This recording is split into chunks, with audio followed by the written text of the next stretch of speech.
Assalamu alaikum, bienvenue à tous, j'espère que vous allez bien. Alors aujourd'hui on va parler d'un cas qui est important. Il y a des gens malheureusement, on les entend dire « Moi je prie pas car je veux pas être hypocrite. Je mange, je triche, je fume, je bois de l'alcool, je fais du business illicite.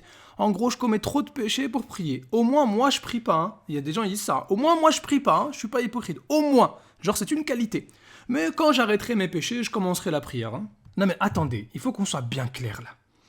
Déjà, sache que si tu pries pas, t'es déjà en train de commettre un grand péché. Pourquoi ? Médite un peu quelques instants avec moi. Si tu pries pas, tu dis pas Allahu Akbar quand tu pries. Ça veut dire que dans ton cœur, c'est possible qu'il y a quelqu'un d'autre qui soit plus grand qu'Allah.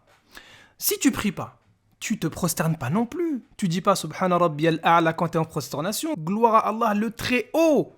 Toi, tu es au plus bas et tu dis Allah, c'est le très haut. Tu mets ta tête au plus bas. Donc, si tu te prosternes pas, ça se trouve que tu es trop orgueilleux. Tu veux pas te prosterner devant celui qui t'a créé. Tu fais finalement comme Satan Iblis qui ira en enfer pour avoir refusé de s'être prosterné. Mais réfléchis encore quelques instants avec moi. Si tu pries pas, est-ce que tu récites Surat al-Fatiha ? Non, tu récites même pas Surat al-Fatiha. Ça veut dire que tu ne dis même pas Alhamdulillahi Rabbil Alamin. Tu dis même pas louange à Allah, le Seigneur de l'univers. Donc tu ne remercies pas Allah Azza wa Jal pour tous les bienfaits qu'il t'a accordés. Et quand Allah, on ne le remercie pas pour les bienfaits, eh bien les bienfaits, ils disparaissent. Quand tu pries pas, tu ne dis pas non plus Iyyaka na'budu wa iyyaka nasta'in. Tu ne dis pas c'est toi seul que nous adorons. Et c'est de toi seul dont nous cherchons secours. Ça veut dire qu'au final, si tu n'adores pas Allah, forcément, t'adores quelqu'un d'autre. Si tu pries pas, tu dis pas Ihdina sirat al-mustaqim. Tu ne dis pas chaque jour guide-nous dans le droit chemin, ya Allah.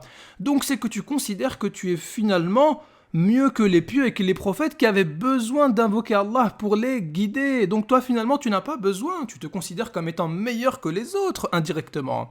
Si tu ne pries pas, tu ne dis pas non plus Ghayril maghdubi alayhim. Tu ne cherches pas protection d'Allah contre la colère, finalement, tu risques d'être exposé à la colère d'Allah Azza wa Jal. Mais aussi, si tu pries pas, tu fais pas tes ablutions. Donc non seulement tu te nettoies pas ton cœur, mais même ton corps n'est pas nettoyé. Et maintenant, lorsque tu dis oui, quand j'arrêterai les péchés, je vais me repentir, je vais prier. Mais attends, mais en disant ça, tu es en train de prétendre pouvoir anticiper le moment de ta mort, et dès que l'ange de la mort arrive, tu vas lui dire attends 2 secondes, j'ai pas fait Fajr, j'ai pas prié. Mais personne ne sait quand est-ce qu'on va mourir. C'est pourquoi il ne faut pas retarder le repentir de la prière. Et également, tu te mens à toi-même lorsque tu dis « Je ne vais pas prier parce que je commets des péchés, donc je ne veux pas faire l'hypocrite ». C'est faux et archi faux. C'est faux de penser qu'il faut arrêter les péchés pour pouvoir prier. Depuis quand un péché va te conduire à une bonne action qui est la prière ? Plus tu commets des péchés et plus tu vas encore commettre d'autres péchés. Alors que justement, c'est en priant que tes péchés vont diminuer. Et ça, c'est Allah Azza wa Jal qui nous le dit. Inna salata tanha anil fahsha'i wal munkar.